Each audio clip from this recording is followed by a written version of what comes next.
You're very welcome back to the show now. My next guest is well known for playing the loan shark fraudster Aidan in the Irish soap opera Fair City, but recently he's ventured into a completely new career, which is very different from the day job. Yes, last month he officially opened a wellness centre in County Meath, which specialises in salt therapy. He's here now to tell me about the uses and the benefits. Adam Traynor, you're very welcome to the show.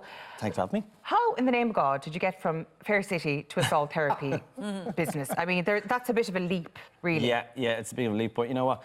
I kind of like the last couple of years I've been very health conscious. And the idea behind this was, obviously I was still acting and I have other jobs and stuff like that. But what triggered the interest was our second youngest child, Amelia, and my godchild, Leo, were suffering from respiratory issues. In particular, Leo, who was getting sick all the time. He used to be on like 8 or 9 antibiotics. And Jess, his mother, who's our best friend, who we set it up with, her and Edward, she was having awful trouble. Couldn't get him well. He just kept on getting sick, antibiotic after antibiotic, and then she ended up in Crumlin Hospital for like a week, and she said, enough is enough. So she researched a natural, see if there's any natural ways out there, and she found dry salt therapy. So she tried it out, and after a couple of weekends of it, he completely got rid of the antibiotics and the steroids and nearly got rid of the inhaler, just at a minimal amount, you know. So he has asthma anyway. Yeah, so he's completely got rid of all the antibiotics and he's just down to a bare minimum with the inhaler, you know. So the results have been fantastic. If you have things like asthma or sinus problems or things like that, or just generally a lot of people in Ireland, because we've such a damp climate, we've so-called a weak chest infection. Like I had pneumonia 5 times before I was 10, you know. I would be classified as that, but it's clinically proven to help these things. Absolutely, yeah, absolutely. It's great for influenza.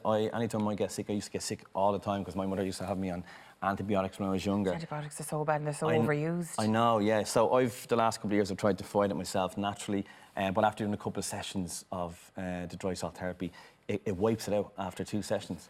So how does it actually work? Like, what's involved if you're going for one of these therapy sessions?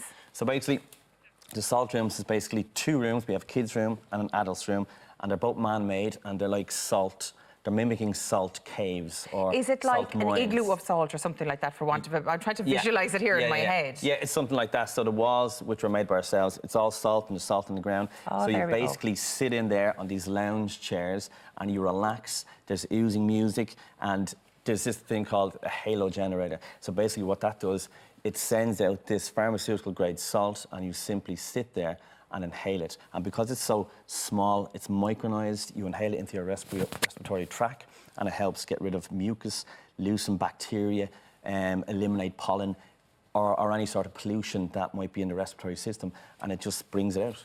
Because this actually originally came from the idea that salt miners, traditionally, they never got sick. If you go down a coal mine, the poor fellas were half dead by the time they came out after a couple of years. But salt mines, their respiratory health, salt miners were very, very healthy, and that's where the original idea from this came from. Absolutely, yeah. The origins are back in the early 18th century, where there were studies done by doctors on these salt miners, and he couldn't get over why these guys, their skin was glowing, they looked healthier, no respiratory problems. So he'd done studies on him in comparison to guys who may have worked in coal mines or something like that, which is always kind of the dangers of working in caves. So that's where the studies kind of began back then, you know. Yeah, and how are you feeling now? I mean, can a normal person who just has maybe no serious respiratory illnesses, just for anyone to just pop down, can that completely rejuvenate you in some ways? Like almost like a flotation tank or something? Absolutely. No, well, you just sit there and you just kind of relax for an hour, take a bit of self-care, because what a lot of feedback coming out, clients are saying, oh, I love just being able to chill for an hour. You're not allowed your devices in there, so you just kind of chill for an hour. You know, people have busy schedules. The girls are going, what do you mean no devices? What do you mean no devices? So it's nice to kind of switch off. How many sessions would you need? Because I suffer with sinuses. I'm only finishing an antibiotic now. Yeah. And I've got bronchial. So how many sessions would you think? It really depends. It depends on the severity. But I would say with sinuses, you would definitely see a difference after 3 sessions. Wow. And how long is each session? An hour long. An hour. So I recently had a client in last week, and she broke her nose 27 years ago, and she couldn't breathe through her nose. And after her second session, going into her 3rd session, she said to me before going in, she said, Sorry. Take a drink of water there. We've no salt room here. See this? You're used to the clear, you're used to the clear atmosphere now where we're clogging it up with dust and everything else from the studio. So before she went into her third session, she said to me, I can't believe it, I can breathe. After 27 years, she couldn't breathe properly through her nose. And after doing 3 the sessions... mucus had cleared? Yeah, Wow, completely cleared, yeah. That's absolutely amazing. And it's nice to do something healthier as well, because I know a lot of the times if I get infections, I would have steam and have, do you know those steamer things you can get and you put your head in, the oils and the eucalyptus and all that sort of stuff? Absolutely, But they work. But this, it sounds like maybe prevention rather than cure. Now, before all of this, of course, you're famous as a horrible yoke altogether on telly. I know, but like, call a spade a spade. You're not the nicest character. Do you feel a bit typecast? No, I'm only joking. But how did you get into acting in the first place? I suppose I'd love to say I was studying in plays from a young age. You weren't jazz hands and pantos or anything, no? No. When I was in school, I was just, I wouldn't have the confidence, absolutely afraid to go near any sort of play. So I kind of built up the confidence when I was 24 to study it as a mature student, went and studied it in DIT, I think, which is now TUI, and the Conservatory for Music and Drama. And I just auditioned. I wasn't marked on any of my results, where a lot of the students were, because it was a bit daunting going back to college with 17, 18-year-olds. And what age were you when you went back? 24. Wow, that is scary and brave. Yeah, it was a bit scary, yeah. I was like, oh my God, because they're all still coming from school, that academic head, and I was like, oh my God. I nearly didn't do it, but it completely changed my life. So that was just a pipe dream, and then I'd done the course, and it just completely changed my perspective. And what was your first big role?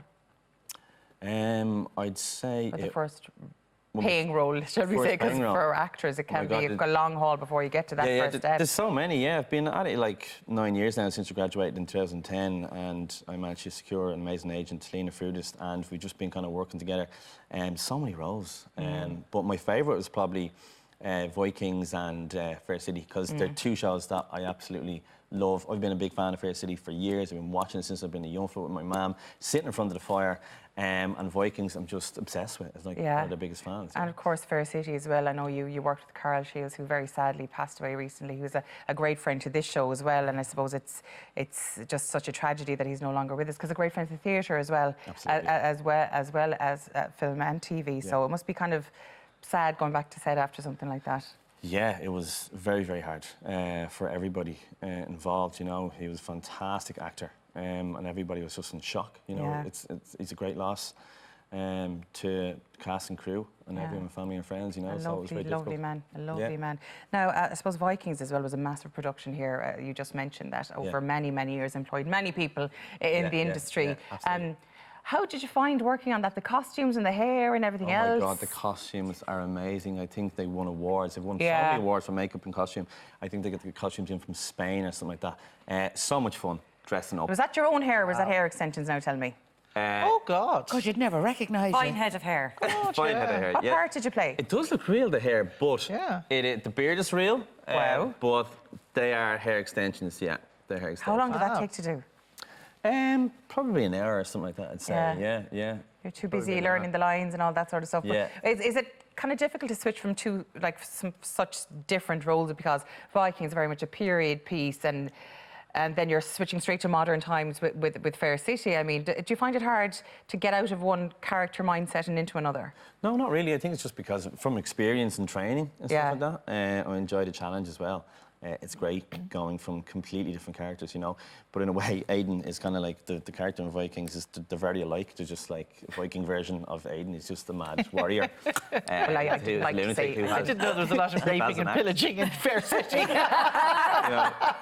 I hope there's not. Anyway, metaphorical perhaps, Barbara. Metaphorical. Are you still in Fair City, or are you not going to be? Everything's building up now. It's the 30th. Soon, are you? It's the 30th anniversary now coming up. Can't tell us anything. Everything's building up to the 18th. 30 years is a long time, so everything's building up to the 18th. So tune in. Yeah. You're saying nothing to no one about it, Eric. Yeah. Now, the Salt Therapy Rooms. Do you think that's a career move that you would like to explore more, or are you happy in your acting sphere at the moment? Is wellness a big thing for you going forward? Absolutely, yeah. Like the last couple of years, trying to eat healthy exercising, you know, just to live longer, be stronger, for the children as well. Yeah. I recently had a third child. 3, wow, what ages are they Yeah, now? so Zach is 6, Amelia is 2, and Cara is 4 weeks old. Wow. Congratulations. Are you getting any sleep at all? No, sleep is nice, early mornings, you know, it'll be all worth it in the end. Yeah, when they're 18. Hopefully one day. Barbara just has empty 30. nest syndrome, don't you? But mid-30s, you'll say. Yeah, it's hopefully worth you it. might get a But bit of they're sleep in their one day, yeah. mid-30s, yeah. Yeah. Right. It's a long haul, though. But no, it's fun, kind of. Yeah. Yeah. I still have mine at 32, so you're okay. My mother still that's someone nearly pushing 40 with her. It never ends. So people want to get in touch with you about the Salt Rooms. How do they do so? You can go onto our website, www.thesaltrooms.ie, or the Salt Rooms Ratoath on Facebook. Okay, thank you very much for joining us on the show Thank you so today. much for having me. And thank you for telling me about what's going to happen in your character. Not now. It's time for a quick break, but when we come back, we're heading back to school with elementary Elaine. See you back here in 3.